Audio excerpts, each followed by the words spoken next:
Good morning, children. How are you all? I hope you all are fit and fine. So, children, in our previous chapter, we have discussed the inheritance pattern and the genetic basis of these patterns. Today, we are going to start a new chapter, chapter number 6, Molecular Basis of Inheritance. Children, as we know, the deoxyribonucleic acid means the DNA and the ribonucleic acid means the RNA. These two types of nucleic acids that are found in the living system. So, these nucleic acids, DNA and the RNA are the building blocks of the genetic materials.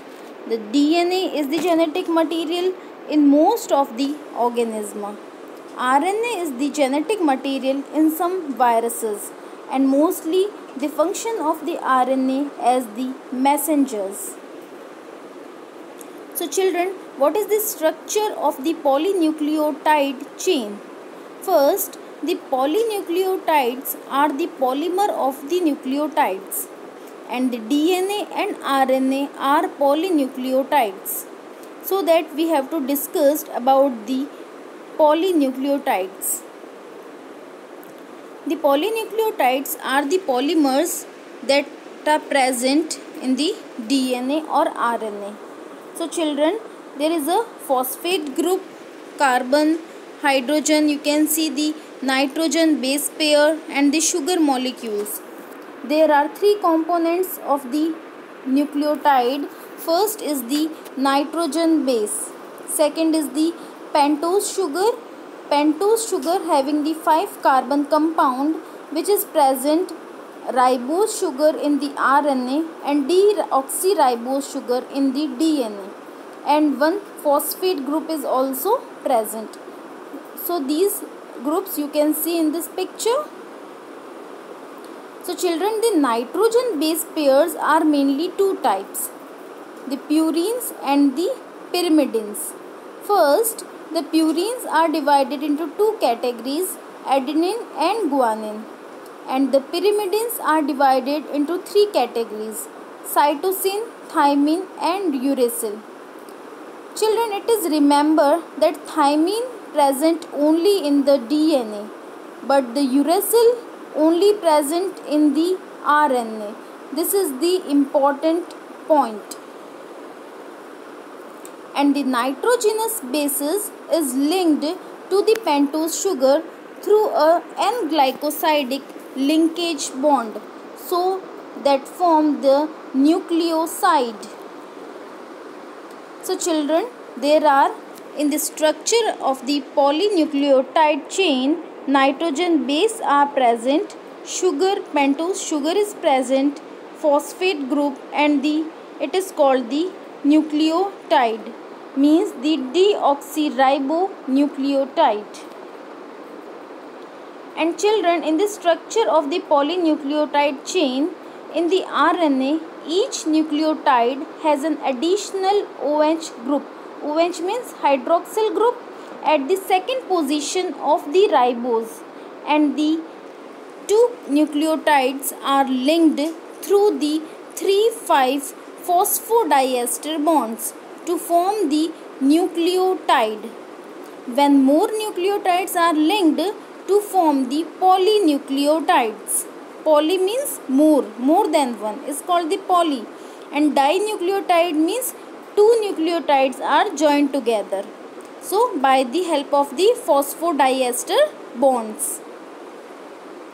Children, this is the discovery of the DNA. The Frederick Miescher identified first in 1869 DNA and named it as a nuclein.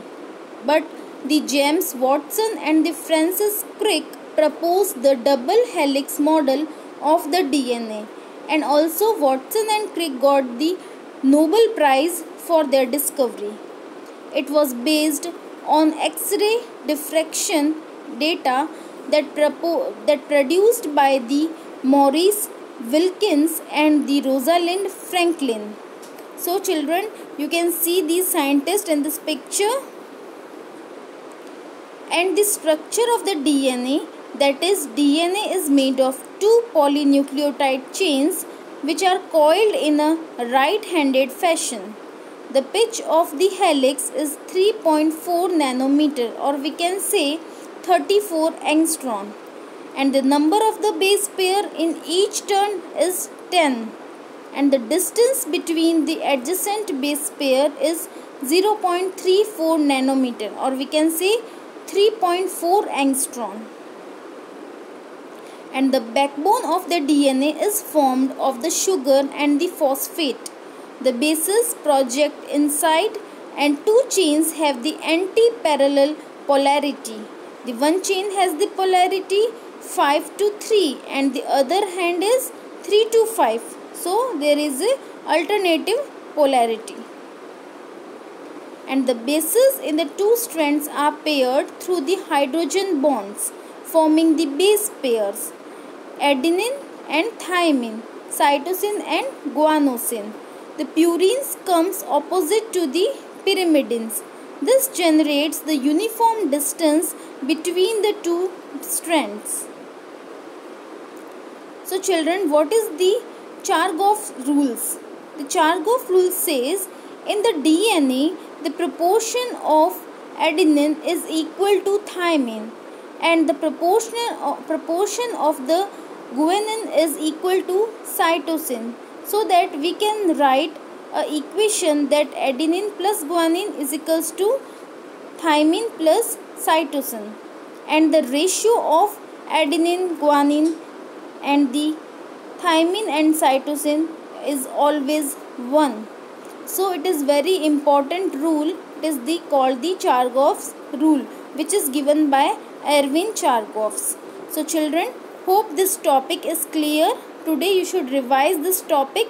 Any query you can write in query box. Thank you children. Today's your homework is to write down the notes of this chapter which we have discussed. Thank you.